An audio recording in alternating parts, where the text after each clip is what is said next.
Welcome to the third of the 4 sessions which make up the Hong Kong Visa Application Roadmap series, the step-by-step guide to making any kind of Hong Kong visa application and used in conjunction with the extensive free resources contained in the Hong Kong Visa Handbook. I guess you know this by now, but in any event, my name is Stephen Barnes. I'm co-founder of the Hong Kong Visa Centre. For our penultimate session, we will go through how to go about attending to the application documentation and knocking your supporting cover letter into shape, crafting it ready for submission to the Hong Kong Immigration Department.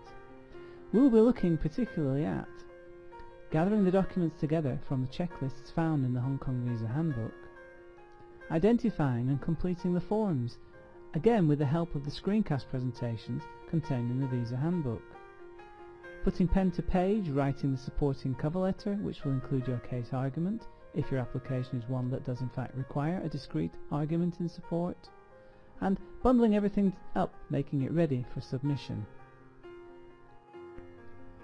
Before we get down to each of the different elements in this phase of the use of the roadmap, we'll start off with a case study from our files, which helps to set the scene for the material we are about to cover. Our clients were a same-sex partner couple from Australia. Susan was a forex trader working for a boutique trading concern in Sydney, and her life partner, Judith, owned and operated a small graphics design firm in Sydney. Susan was a senior executive in her employer's organisation and had been tasked with relocating to Hong Kong to establish a new satellite operation. Judith was planning to accompany Susan for the duration of her relocation, which was scheduled to last 3 years. There were 3 immigration challenges associated with this particular project.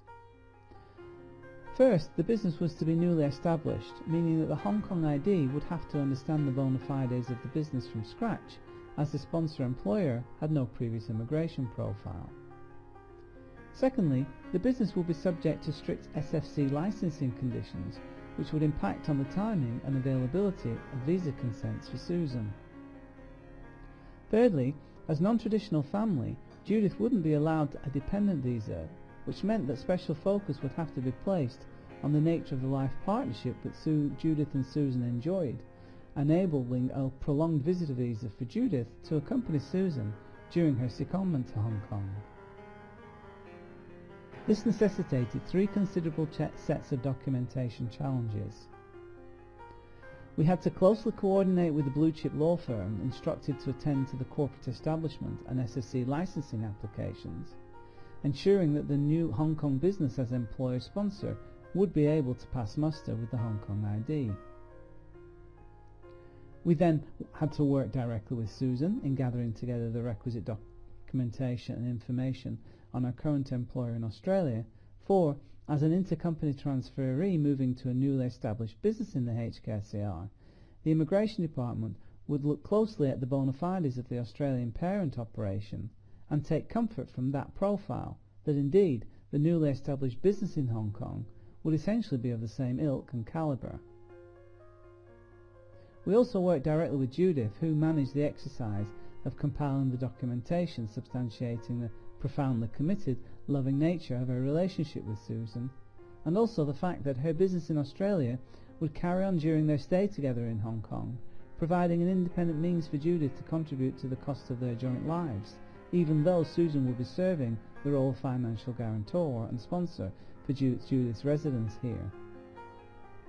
Given the relatively sophisticated nature of the situation and the very personal, professional qualities of Susan and Judith themselves, the exercise of gathering the documentation was quite straightforward.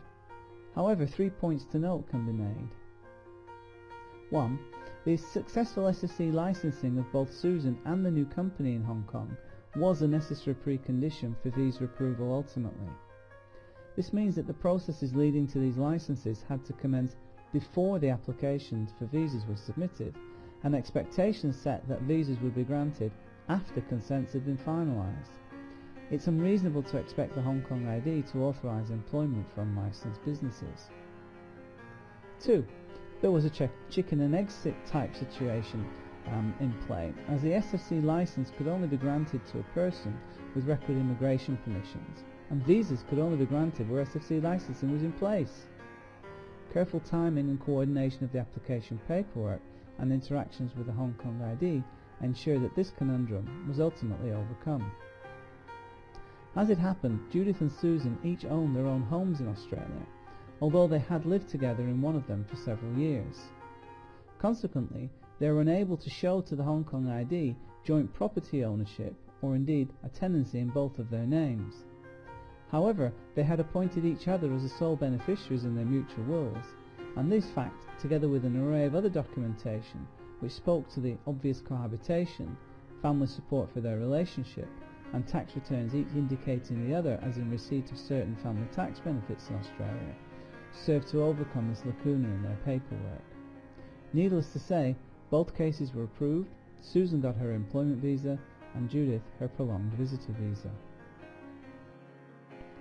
As always, as we work our way through the various sections on the roadmap, I'll often refer you to the specific resources contained in the Hong Kong Visa Handbook, which discuss in considerable detail the factors which you need to take into consideration in relation to the visa type that you're applying for.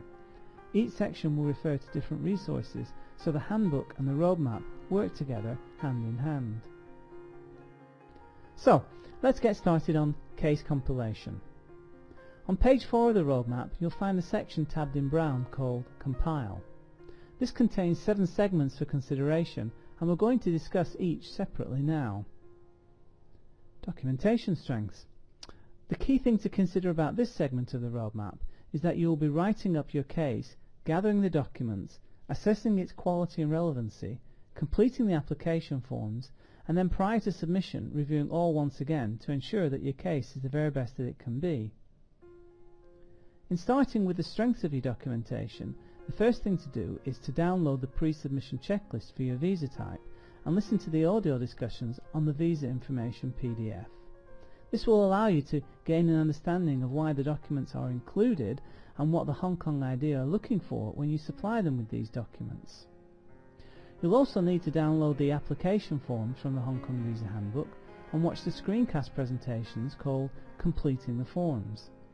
These sections of the handbook help to clarify the typical questions that applicants usually have about the tricky aspects of the forms, making the experience fairly straightforward in actual fact. There is an important interplay between what you say on certain sections of the forms and what you include on the supporting cover letter, so please take note of this and be guided accordingly. Once you have the checklist, the forms and the roadmap contents completed in the first 2 sections in front of you, you then undertake an assessment of how to chart your way forward, and then begin to make ready to put pen to paper. But first, you ask yourself, in light of the complete array of information now before you, is any further documentation required to augment your application, and if so, what do you need to do to bring it into the entire application preparation mix? It's really important to remember that the Hong Kong ID undertake their deliberations primarily on the strength of the documentation you provide and the written representations which accompany an application. Only in very rare instances is an interview called for, so this is your chance to get your ducks in order and put forward your best possible case. The maxim in respect of documents really is the more the merrier, but only insofar as they help you to positively position your case for an approval. At this point, you then revisit the Hong Kong Visa Handbook Application Templates section and download the cover letter template for the visa type that you're applying for, and then commence the exercise of actually writing the first draft of your cover letter to the Hong Kong ID. After you've finished the first draft of your cover letter, you then take a step back and ask yourself if the words on the paper, in the manner of speaking, match the materials included in the supporting documentation that you intend to submit. Look for holes and discrepancies which could prompt further explanatory representations from the Hong Kong ID later on during the application consideration exercise, and most of all, ensure that there's nothing in your first draft which works to undermine any argument you need to be making. For example, have you updated your CV in some way to add particular emphasis to some aspect of your prior work experience or employment, which doesn't shine resolutely through in your first draft cover letter? Or are there any inadvertent internal inconsistencies or contradictions which could serve as a red flag to the Hong Kong ID as to the probity of your representations? Have you told a story that has a beginning, middle and an end? Does it flow well, build up to the conclusion you wish the Hong Kong ID to arrive at, and does it do justice to the obvious need for you to secure the visa that you are seeking? In light of this review of the documents gathered and the supporting representations being made, you then fine-tune your cover letter and make sure that your story still stands up and that your argument continues to hold water. You ask yourself if there are any opportunities to strengthen your case in light of these reflections, and if so, make whatever adjustments are necessary, recognizing that it's fundamentally good immigration practice to highlight the strengths of an application and downplay the weaknesses, all part of putting the best possible case forward without misrepresenting the truth in any way. And then finally, you should anticipate the likely next requests of the Hong Kong ID and ask yourself if it's possible to supply this information now rather than at the next round of submissions.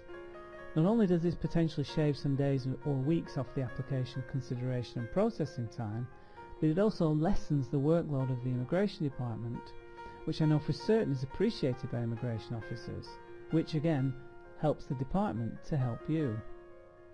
If you've identified the likely next requests of the Hong Kong ID based on the guidance included in the Visa Handbook, either prepare to address these issues now, or if possible, start to make the arrangements so that when the inevitable request arrives, you'll be standby ready to satisfy them some 3 to 4 weeks after the date of first submission of your application. And at this point, you really need to ask yourself if you genuinely have put forward the best possible case that you can. And if you feel that there's room for improvement, take the extra time and make the additional adjustments necessary to ensure that the good one shot that you get at an approval is not compromised in any way for the want of a little more effort and focus in areas that are manifestly not adding value to the overall chances of a positive application outcome. And the last 3 elements of the Compile section on page 5 of the roadmap are designed to offer you a place to note down any further aspects that you believe might need your attention in respect to the strengths and weaknesses of your case, as well as the argument, which can be written down here. The final point to make in all of this case compilation activity is to appreciate that your challenge is to make a mule look like a thoroughbred racehorse. You set out clearly and concisely the supporting representations which are included in your cover letter, and ensure that all of the required documents are included, and if not, you provide explanations for their absence and give an undertaking to get them, if at all possible. If you can't supply any documentation that are germane but not mission critical to your application, you earnestly seek to provide alternative information which might serve to fill the gaps. Ask yourself, is this application really good enough to get the job done? Can it be improved upon in any way? Is there anything which jump out as being irrelevant or incongruous? Do its contents fully support the story, detract from it in any way, or diminish it? In this way, you work to finalise all the written submissions, including the cover letter and any family or sponsor support letters, assemble the final documentation bundle, complete the final list of documentary enclosures so that Hong Kong ID know what you're submitting in support of your application, and then get ready to apply. And with that, we've now finished part 3 of the 4-part series on the Hong Kong Visa Application Roadmap. Please remember, if you have any questions relating to your application, simply go to our blog, write them up on a no-name basis, and we'll endeavour to give you a podcast answer via our blog within 48 hours, all part of the service and completely free of charge to members of our mailing list. You will receive the 4th and final email with part 4 of the Visa Application Roadmap series tomorrow. At this stage, you should now have your application bundle ready for submission. So next time we'll be looking at how to go about submitting your case to the Hong Kong ID and how to manage the case consideration process, to conduct yourself in the dealings with the Immigration Department, and what to do once your case has been finalised and you've been notified of the result. As always, we'll be working in tandem with the substantial free resources contained in the Hong Kong Visa Handbook. So that's it for this time. I'll see you again tomorrow.